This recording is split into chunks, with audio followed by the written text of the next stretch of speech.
السلام علیکم ورحمۃ اللہ وبرکاتہ. بسم اللہ الرحمن الرحیم. الحمد للہ رب العالمین وبہ نستعین والصلاة والسلام علی رسولہ الامین نبینا محمد وعلی آلہ واصحابہ اجمعین. اما بعد. معزز حاضرین، آج کی اس مجلس میں تذکرہ ہوگا حضرت جریر بن عبداللہ البجلی رضی اللہ تعالی عنہ کا. حضرت جریر بن عبداللہ البجلی رضی اللہ تعالی عنہ یمن کے رہنے والے تھے اور ان کو ان کے قبیلے کی طرف نسبت کرتے ہوئے بجلی کہا جاتا ہے. ان کے قبیلے کا نام بجیلہ تھا، تو اسی کی طرف نسبت کرتے ہوئے ان کو بجلی کہا جاتا ہے. ان کے قبول اسلام کا کیا واقعہ ہے؟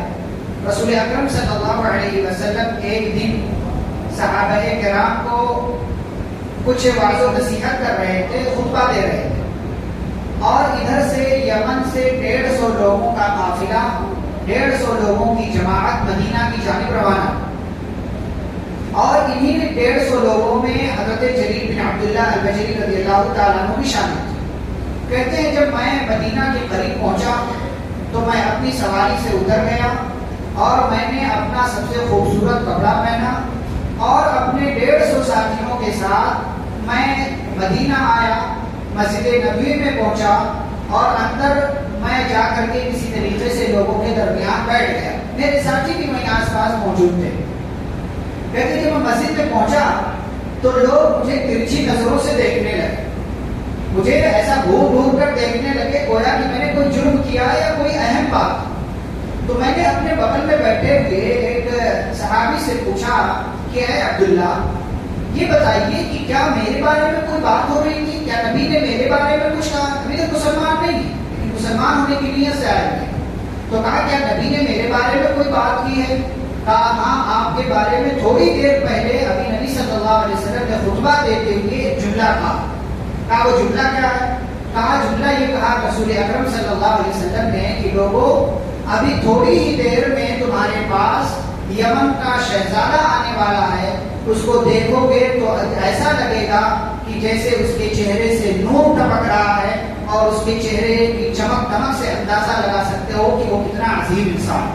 یہ رسول اکرم صلی اللہ علیہ وسلم نے ان کے بارے میں گفتگو کی تھی، اور یہ پھر اسی وقت پہنچے اور مراد یہی تھے جریر بن عبداللہ البجلی رضی اللہ تعالیٰ. خطبہ ختم ہوا، نماز ختم ہوئی، اور اس کے بعد آپ صلی اللہ علیہ وسلم سے انہوں نے ملاقات کی. تو آپ صلی اللہ علیہ وسلم نے فرمایا کس مقصد سے آئے ہو؟ کہا ہم لوگ اسلام لانے کے لیے آئے ہیں، ہم اسلام قبول کرنا چاہتے ہیں. رسول اکرم صلی اللہ علیہ وسلم نے خوش آمدید کہا، مبارکباد دی، اور اس کے بعد انہوں نے آپ صلی اللہ علیہ وسلم سے بیعت کی، اور آپ صلی اللہ علیہ وسلم نے فرمایا مجھ سے اس بات پر بیعت کرو کہ اللہ کے سوا کوئی سچا معبود نہیں، محمد صلی اللہ علیہ وسلم اللہ کے رسول ہیں، نماز قائم کرو گے، زکوٰۃ دو گے، کسی کو ناحق قتل نہیں کرو گے. مختلف باتوں پر جن پر بیعت لی جاتی تھی، ان تمام باتوں پر رسول اکرم صلی اللہ علیہ وسلم نے جریر بن عبداللہ البجلی سے اور ان کے تمام ساتھیوں سے بیعت لی، اور اس طریقے سے ان لوگوں نے اسلام قبول کر لیا. کب مسلمان ہوئے تھے؟ یہ آپ صلی اللہ علیہ وسلم نے جو حج کیا زندگی کا، اپنی زندگی کا پہلا اور آخری حج کیا اس سن میں سن 10 ہجری میں، تو انتقال سے 3 مہینہ پہلے، تو حج سے کچھ دن پہلے، اور بعض روایتوں کے مطابق نبی صلی اللہ علیہ وسلم کے انتقال سے صرف 40 دن کے پہلے یہ مسلمان ہوئے تھے اپنے ساتھیوں کے ساتھ. بہرحال جب کبھی بھی مسلمان ہوئے ہوں، صحابہ میں ان کا شمار ہوا، صحابی ہو گئے، رسول اکرم صلی اللہ علیہ وسلم کو دیکھا اور آپ پر ایمان لے آئے. بہت لمبے جسم کے مالک تھے، اور ان کا جسم بہت بھاری برکت بھی تھا، یعنی زیادہ جو ہے وزن کے بھی تھے اور زیادہ لمبے بھی تھے، اور خوبصورت اتنے تھے، اتنے خوبصورت تھے کہ حضرت عمر رضی اللہ تعالیٰ عنہ کہتے تھے یوسف هذه الامہ، یہ اس امت کی یوسف ہے. یہ اس امت جیسے یوسف علیہ السلام پہلے تھے، اور وہ بہت خوبصورت تھے کہ گویا کہ ان کو آدھا حسن دے دیا گیا تھا پوری دنیا کا.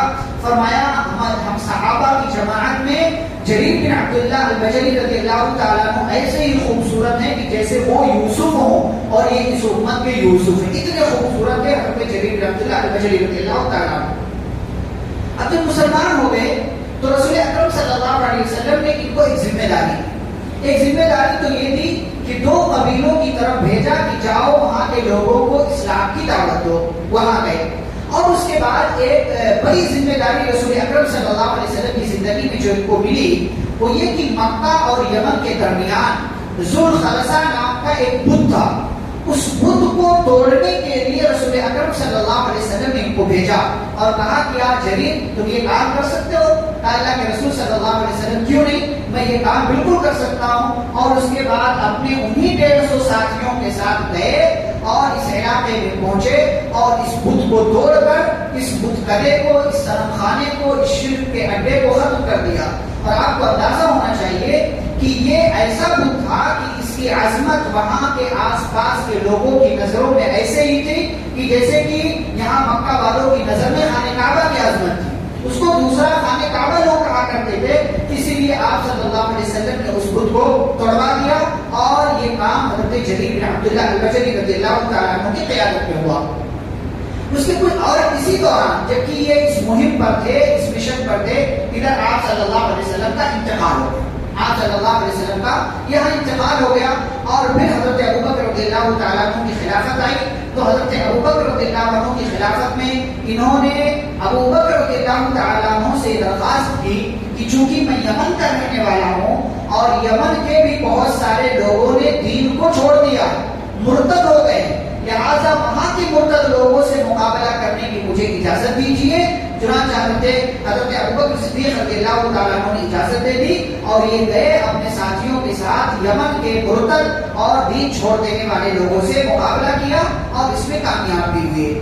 حضرت عمر رضی اللہ تعالیٰ عنہ کا دور آیا تو خالد بن ولید رضی اللہ تعالیٰ عنہ جو مختلف ذمہ داریوں پر مامور تھے انہی کی طرف سے حضرت جریر بن عبداللہ البجلی رضی اللہ تعالیٰ عنہ کو بھیجا گیا کہ آپ فلاں فلاں علاقے میں جائیں اور وہاں کے غیر مسلموں سے ٹیکس وصول کر کے لائیں کہ وہ مسلمان نہیں ہوئے، ہمارے علاقے میں رہتے ہیں تو ان کو ٹیکس دینا پڑتا ہے، تو جاؤ ان سے ٹیکس وصول کر کے لاؤ. یہ ذمہ داری بھی انہوں نے ادا کی. ایسے ہی شام میں جتنی جنگیں ہوئی، عراق اور شام کس نے فتح کیا؟ خالد بن ولید رضی اللہ عنہ. ایران کس نے فتح کیا؟ سعد بن ابی وقاص رضی اللہ عنہ. مصر کس نے فتح کیا؟ عمرو بن عاص رضی اللہ. فاتح مصر حضرت عمرو بن عاص، فاتح ایران سعد بن ابی وقاص اور فاتح عراق اور شام حضرت خالد بن ولید رضی اللہ تعالیٰ عنہ. اور روم کو فتح کرنے میں حضرت ابو عبیدہ بن جراح رضی اللہ عنہ کا بھی بڑا ہاتھ رہا ہے اور کئی ایک کمانڈروں کا اس میں بڑا ہاتھ رہا ہے. تو حضرت خالد بن ولید رضی اللہ تعالیٰ عنہ کی قیادت میں، ان کی سپہ سالاری میں شام میں جتنی جنگیں ہوئی تقریباً تمام جنگوں میں حضرت جریر بن عبداللہ البجلی رضی اللہ تعالیٰ عنہ نے شرکت کی اور جہاں جہاں کامیابی ملی وہاں ان کا بھی نام اور کامیاب لوگوں میں شمار ہوا. جنگ یرموک جو ایک بڑی اور تاریخی جنگ ہوئی اس میں جب مسلمان کامیاب ہوئے تو بعض روایتوں کے مطابق یہ جنگ ابوبکر رضی اللہ عنہ کی خلافت میں ہوئی اور بعض روایتوں کے مطابق یہ جنگ حضرت عمر رضی اللہ تعالیٰ عنہ کی خلافت میں ہوئی. اور بعض لوگوں نے یہ کہا ہے کہ یہ جنگ ہو رہی تھی، اسی دوران ابوبکر رضی اللہ عنہ کا انتقال ہوا اور عمر رضی اللہ عنہ کو وہ خلیفہ بنا کر کے چلے گئے. تو دونوں طرح کی باتیں ممکن ہو سکتی. جنگ میں کامیابی ملی تو جریر بن عبداللہ البجلی رضی اللہ تعالیٰ عنہ کامیابی کی خوشخبری لے کر کے مدینہ پہنچے. عمر رضی اللہ تعالیٰ عنہ خلیفہ بن چکے تھے، اب انہوں نے خوشخبری سنائی. پھر حضرت عمر رضی اللہ تعالیٰ عنہ نے عراق کی طرف ان کو مختلف ذمہ داریاں دے کر کے ان کی قوم، ان کے قبیلے بچیلا والوں کے ساتھ بھیج دیا کہ آپ اپنی قوم کے ساتھ جائیے اور عراق میں جہاں جہاں بھی آپ کی ضرورت پڑے وہاں کے ذمہ داروں سے پیساروں کے ساتھ آپ تعاون کریں. جنگ بوئل ایک کامیاب جنگ تھی، اس میں انہوں نے شرکت کی اور فتح یاب ہوئے، کامیاب ہوئے. سعد بن ابی وقاص رضی اللہ تعالیٰ عنہ کے ساتھ جو حضرت سعد بن ابی وقاص رضی اللہ عنہ نے جنگیں لڑی اس میں ایک بڑی اور تاریخی جنگ ہے جنگ قادسیہ. جنگ قادسیہ، اس جنگ کے اندر حضرت سعد بن ابی وقاص رضی اللہ عنہ نے ان کو ذمہ داری دی تھی کہ اپنے قبیلے اور ایک اور جو ہے ان کے ماتحت کچھ لوگوں کو اور کر دیا کہ ان لوگوں کے ساتھ رہو اور ان ایرانیوں سے مقابلہ کرو. چنانچہ حضرت جریر بن عبداللہ البجلی رضی اللہ تعالیٰ عنہ نے اپنی یہ ذمہ داری اس طرف اس سائڈ رہتے ہوئے بخوبی نبھائی. مدائن کا علاقہ فتح ہوا.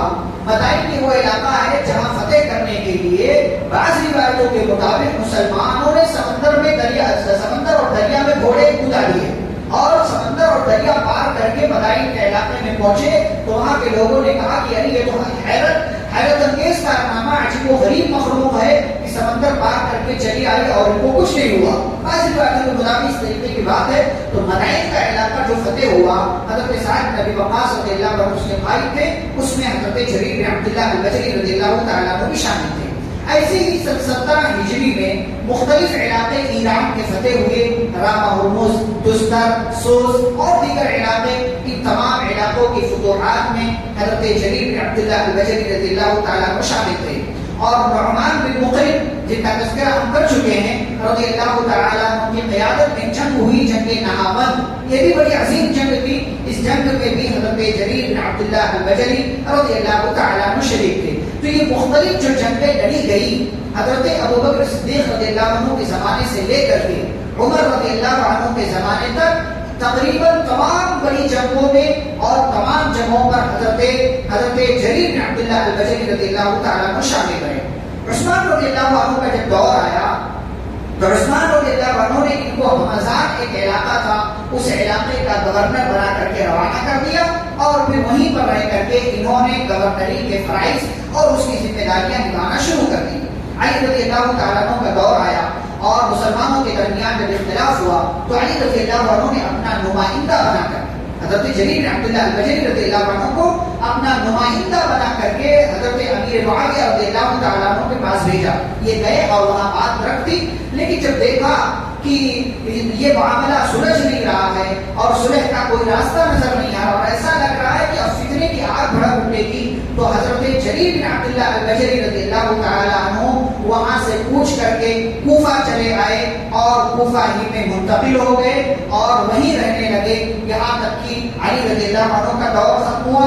امیر معاویہ رضی اللہ تعالیٰ عنہ کا دور آیا تو سن 51 ہجری میں یا بعض روایتوں کے مطابق 54 ہجری میں 54 ہجری میں وہی کوفہ کے قریب قیسیہ نام کا علاقہ ہے, وہی حضرت جریر بن عبداللہ البجلی رضی اللہ تعالیٰ عنہ کی وفات ہو گئی اور وہیں پر ان کی تدفین عمل میں آئی. ان کے تعلق سے یہ ان سے نبی صلی اللہ علیہ وسلم سے انہوں نے کل 100 حدیثیں بیان کی ہیں. ان میں سے 8 حدیثیں صحیح بخاری اور مسلم وغیرہ میں ہیں. ایک بڑی مشہور حدیث ہے جو آپ سنتے ہیں, کہتے ہیں حضرت جریر بن عبداللہ البجلی رضی اللہ عنہ, میں کہاں یمن کا رہنے والا تھا اور نبی صلی اللہ علیہ وسلم کہا نبی کہا رسول پیغمبر آپ مدینہ میں رہتے تھے, اتنا لمبا فاصلہ ہے, لیکن کہتے ہیں کہ تھوڑی ہی ملاقات رہی میری نبی صلی اللہ علیہ وسلم سے, لیکن جب بھی میں ملا جب بھی آپ سے ملاقات ہوئی آپ صلی اللہ علیہ وسلم مجھ سے ہمیشہ مسکرا کر ملے, پیار سے ملے, بڑی خوشدلی کے ساتھ ملے. ایسا لگا کہ میں بہت دنوں سے آپ کا شناسا ہوں, آپ بہت دنوں سے مجھے پہچانتے. یہی رویہ ہونا چاہیے ملنے اور ملانے کا, یہ نہیں کہ چہرہ جو ہے بنا ہوا ہو اور غصے کے عالم میں آپ ہوں اور سامنے والے سے محبت سے پیار سے مسکرا کر بھی آپ بات نہیں کر سکتے ہو. یہ طریقہ نہیں ہونا چاہیے. حضرت جریر بن عبداللہ البجلی رضی اللہ تعالیٰ عنہ کو رسول اکرم صلی اللہ علیہ وسلم بڑی اہمیت دیتے تھے اور صحابہ کرام بھی ان کو وہی اہمیت دیتے تھے.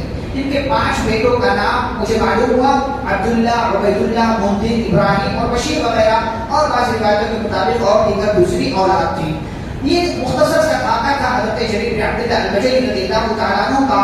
ان کی زندگی سے سبق اور پیغامات کیا ملتے ہیں, 3 باتیں میں آپ کے سامنے ذکر کروں. سب سے پہلی بات, اپنے آپ کو بناؤ اور ایسا بناؤ کہ لوگ آپ کی تعریف کریں. یہ نہیں کہ آپ چاپلوسی کر کے یا کسی طریقے سے اور کوئی غلط حرکت کر کے لوگوں کی نظروں میں اپنی عزت بنائیں, نہیں, بلکہ آپ اپنے آپ کو ایسا بنائیں اور کام ایسے کریں کہ دنیا آپ کی تعریف کرے. آپ اپنے آپ کو اتنے اخلاق والا بنائیں کہ لوگ آپ کی تعریف کریں. یہ نہیں کہ آپ سامنے ہوں تو لوگ آپ سے ڈریں, آپ کو عزت دیں, لیکن جیسے ہی آپ سامنے سے ہٹے لوگ آپ کو گالیاں دینے لگے. یہ طریقہ نہیں ہونا چاہیے کہ آپ کا رویہ لوگوں کے سامنے کچھ ہو, باہر کچھ ہو اور لوگوں سے آپ جو ہے اچھے سے بات نہ کرتے. یہ نہیں ہونا چاہیے. ایسے بنے آپ کہ لوگ آپ کی تعریف کریں. نبی کے پاس ابھی پہنچے نہیں ہیں جریر بن عبداللہ البجلی رضی اللہ تعالیٰ عنہ, اس سے پہلے ہی رسول اکرم صلی اللہ علیہ وسلم صحابہ کی مجلس میں ان کا تذکرہ کرتے ہیں اور کہتے ہیں یمن کا شہزادہ آنے والا. اور آپ جانتے ہیں, بات میں ذکر کروں جو رہ گئی, جب یہ پہنچے تھے تو آپ صلی اللہ علیہ وسلم نے چادر بچھائی تھی اور چادر بچھا کر کے کہا تھا کہ یہاں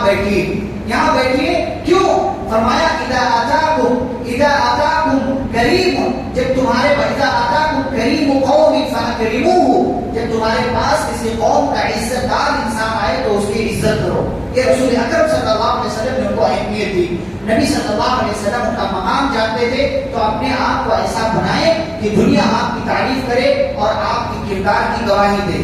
دوسری بات، ذمہ داریاں لے. اگر آپ کوئی کام کر سکتے ہیں، اچھے سے کر سکتے ہیں تو اس کی ذمہ داری لے، لیکن جو ذمہ داری لے تو ذمہ داریوں کو مکمل طور سے پوری بھی کرے.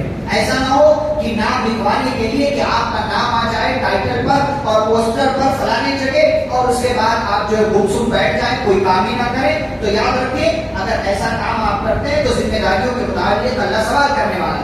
جریر بن عبداللہ البجلی رضی اللہ عنہ نے جو بھی ذمہ داری ملی، چاہے نبی نے دی ہو، ابو بکر صدیق نے دی ہو، عمر فاروق رضی اللہ عنہ کسی نے بھی دی ہو، ہر ذمہ داری کو انہوں نے بخوبی نبھایا اور اس ذمہ داری کو پوری کرتے رہے. ایک آخری بات کہ ایک عام انسان رہ کر